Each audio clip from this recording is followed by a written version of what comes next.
Hi, this is Phil, and I'm here to tell you all about the Capes and Lunatics Patreon.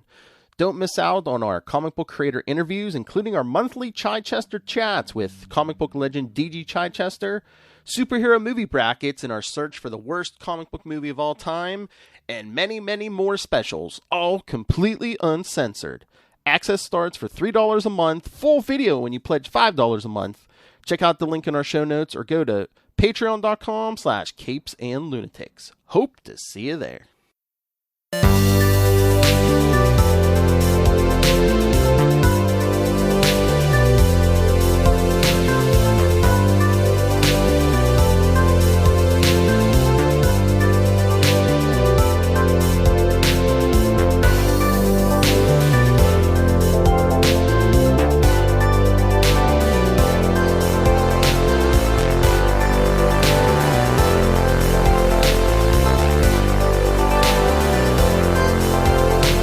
Avast me hearties, and welcome once again to Full Stream Ahead. I be your Captain Charlie, the Professor Esser, and with me as always is me first mate and skinny rich friend. It's Mozz. Welcome, Mozz, once more. And there's Tristan, my second mate. In a world of capes and lunatics, gods and monsters, there are those who fight for what is right, even if they're on the wrong side of the law. Even in Karachi, Kamala, this is Ms. Marvel, Season 1, Episode 4, Seeing Red. Kamala travels around the world to solve the mystery of the bangle and her family's history.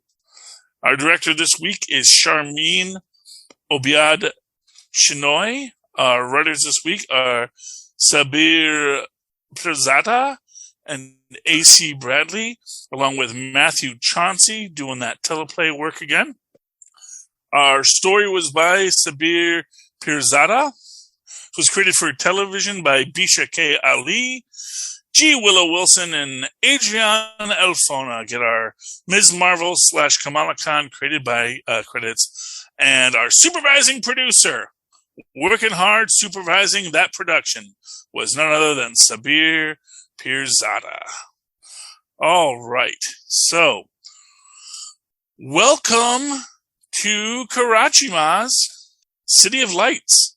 See? Because it's light, like the Noor dimension and the light. See? Let me see. I'm trying to remember. We don't really get a... Where does this episode open? I'm trying to remember. Does it open on the airplane?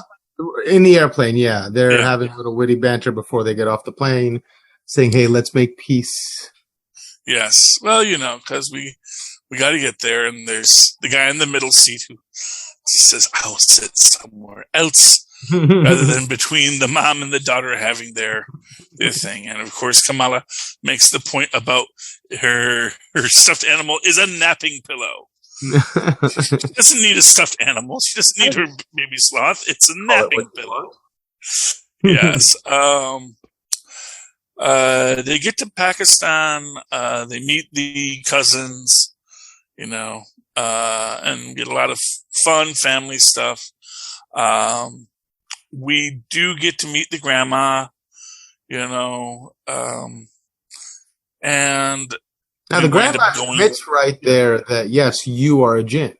Mm-hmm. Oh, yes. I love that. And it also sort of builds into this idea, because obviously we get in this that, like, what it was that the grandma did that was bad, and it seemed like she was just saying, yeah, no, our family are jinn. It's just in our nature. My mom was a jinn. And then she interestingly says it's just genetics. I was like, what does that mean? What does genetics have to do with supernatural lineage? You know what I mean? Well, you actually get a reference to that later when we are with the Red Daggers. And the one elder Red Dagger says, look, and I forget the young guy's name, but he says, if the old guy's name is Waleed. Yeah, Waleed. And he says, if the young guy showed up in the Himalayas, 100 years ago, they'd call him a jinn too. which is actually kind of that's another interesting reference to the Inhumans, because the Inhumans both actually do have a location in the Agents of S.H.I.E.L.D. universe, which it's not in the Himalayas, but it is in the mountains off of China. And then you also have the fact that the actual Inhumans had their city before it was on the moon. It was in the Himalayas. So it's an interesting little reference there to tie it back into the Inhumans.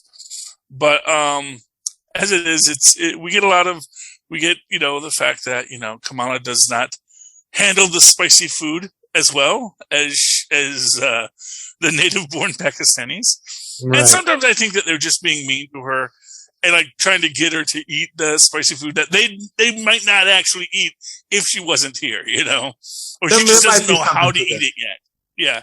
Well, you gotta embarrass her. You gotta embarrass her. A little bit of hazing is okay. Yes, it happens. Happens to the best of us. And apparently that's some people's love language. Yes, exactly. But someone should have told Kamala that she can't wear jeans into the restaurant, which again, that is something you should tell a person. Yeah, I feel like one of the aunties should have known before. Her mom should have known before she let her out the house. Yeah, and because they are meeting another aunt there, and she makes the thing about like, why are you wearing pants? It's 194 out. It's that it's funny.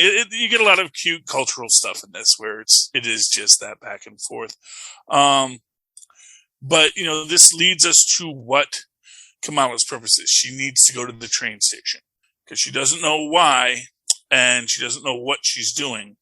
Because actually, even before this, she does have that nice scene with her grandmother where they're just talking. And you realize that the grandmother really doesn't know much. She just knows that her mom, when she was a little kid, told her that they were jinn. And that apparently this was something that her father told her. That your mother was a jinn and she was magical, yada, yada, yada. And she disappeared, but this is, her and this is all we have to carry us through. Which is a sweet story in its own way. Does sound a bit made up, but I guess, that's the thing. It's like in this universe, it would all sound made up until, Thor fell from the sky. Right. And then we see that when we actually do get down to the train station and we do see the murals, for Ant-Man, who is apparently very big in Pakistan. That's hilarious. That's great. Yeah. Well, I don't know why, but Paul Rudd, Yeah. Well, that is true. Everyone does love Paul Rudd, and it's interesting. And I don't know why the Ant-Man makes that move, but I guess maybe the idea of that person who can shrink and grow and, be all these different things. Maybe that's very attractive to the Pakistani people. Or maybe it was just one mural and there's a dozen others for all the other Avengers and we just haven't seen them yet. But, yeah, that's more likely. But then she gets into the fight with the Red Dagger. And, this is actually kind of cool because we've got two superhero fights. And actually we get 3 superhero fights if you count, because this is like, last episode we had 2. And a rickshaw chase. Oh, well, you had to have a rickshaw chase, Yeah, which is great. A putt-putt chase, Yeah. Well, I mean... But here's interesting to look at the way it was filmed. They were moving just as slowly through those busy streets as those Vespas were moving through the streets of, what was it, Tatooine? Yeah. Yeah, and I guess maybe it comes down to how good the person filming it was, because that looked silly, but this looked like there were consequences. This looked like there was gravity to it, like even though they were moving slow, the action seemed like it was turned up a notch. They made it exciting. That probably had a lot to do with the fact that these were actual vehicles they were driving. Like had they actually put them on Vespas, in the Star Wars film, it might have had much more of that weight. Right. because you would have felt the weight of the Vespa. But because they're actually supposed to be on these little floaty hoverboards, yeah, and it's just like the hoverboards, when from Back to the Future, you can, doesn't matter how tough looking a hoverboard it is, it's still just floating on air. And its ability to have that weight and mass and, that difficulty it's harder both to animate and to think about. If you had something that floated, how does that thing show weight? I bet you if the same people that filmed this scene filmed that scene, they would have found a way to make it look cooler. I mean, well, they might, and honestly, what they might have done is they might have just not had them be on hover bikes. Because we do see they do have wheeled transports in the Star Wars universe. Right. So you could have them doing something else with the transportation. But then, of course, you immediately ask, well, why aren't they on hover bikes since that technology exists? And that seems to be how most. But it also like the person who designed and shot and filmed that scene also thought that those things looked cool. Well, yeah. So it just shows like a history of poor judgment, I would say. Well, there you go.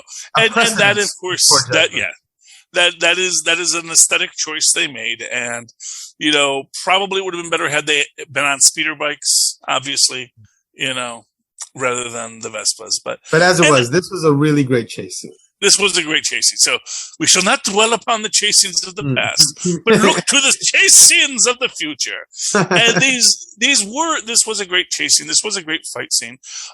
Before we get to that, we do want to talk about this idea that, if you open the gateway to the Noor Dimension will destroy like the local area of the Earth, because you're basically going to bring the Noor Dimension into our Earth. And actually, I imagine that could probably be just as devastating for the Noor, that it could be just this, because it seemed to be when they were discussing it, that looks like basically there are places where there's this veil between the two worlds. And yes, the Noor Dimension coming into this world in that area, it would destroy that part of the Earth. But one imagines that maybe that just that act of destroying that part of the Earth is probably going to have an equal and opposite effect on the Noor Dimension.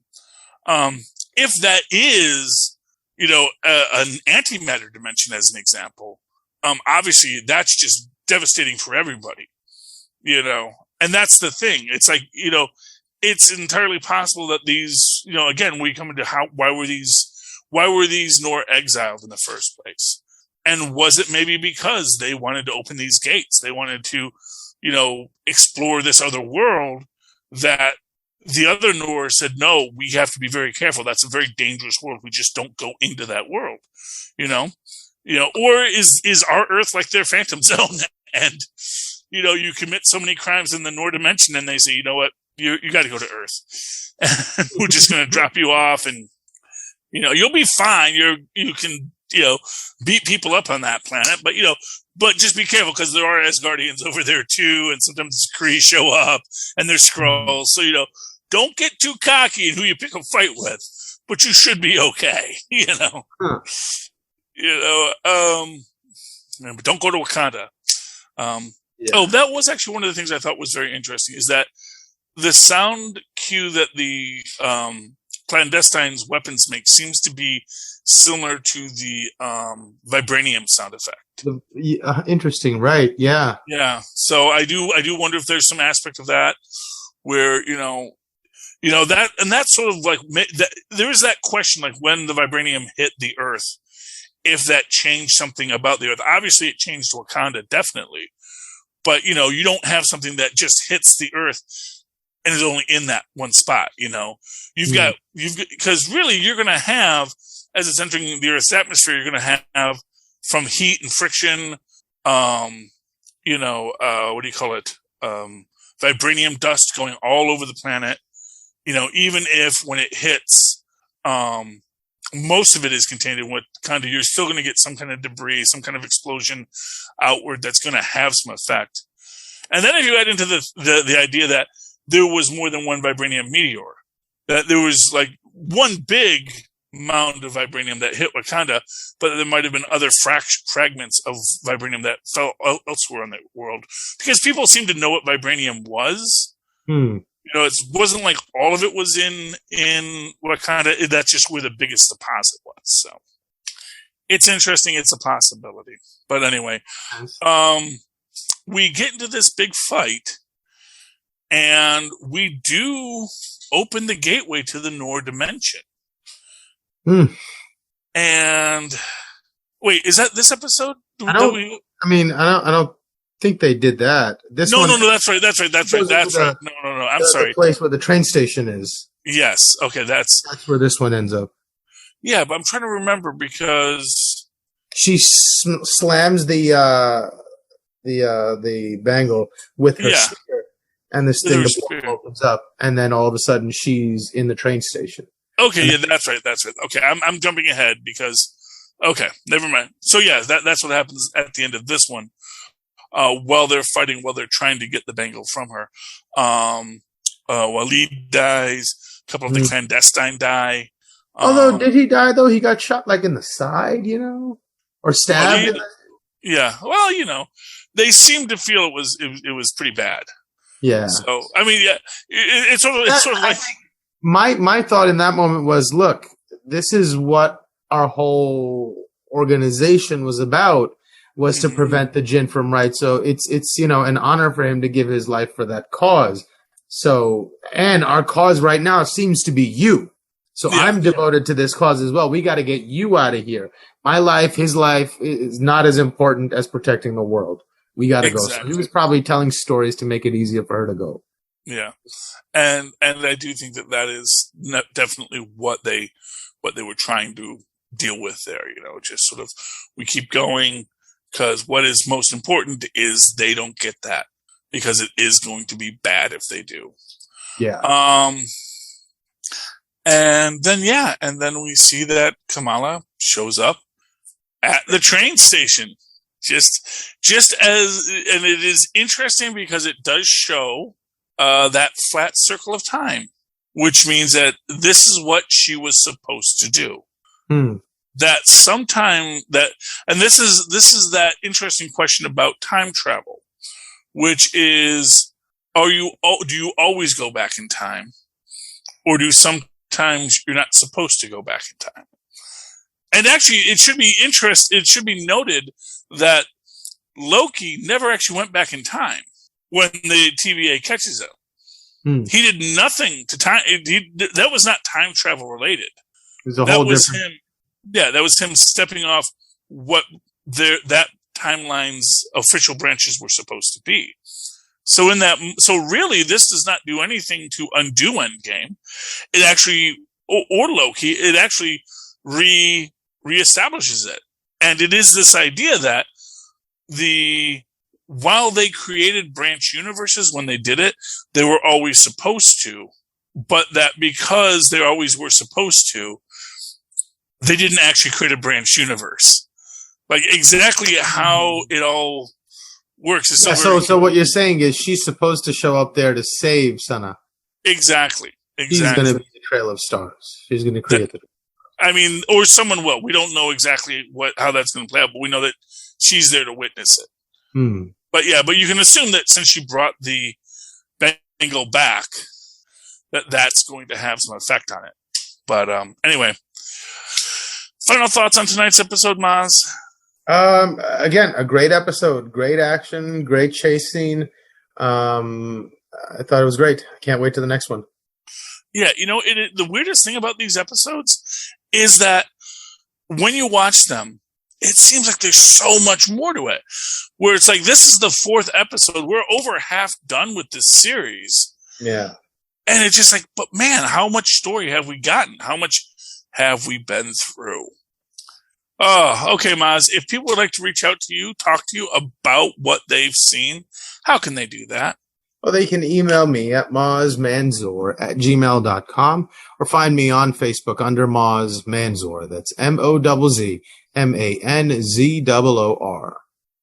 And, of course, you can always write to us at the Capes and Lunatics Network for any of our shows, not just Full Stream Ahead. You can write to us at CapesandLunatics. That's all spelled out, CapesandLunatics @gmail.com. Or call us and leave us a voice message, which we can also play on the air if you like, at 614-382-2737. That's 614-382-2737.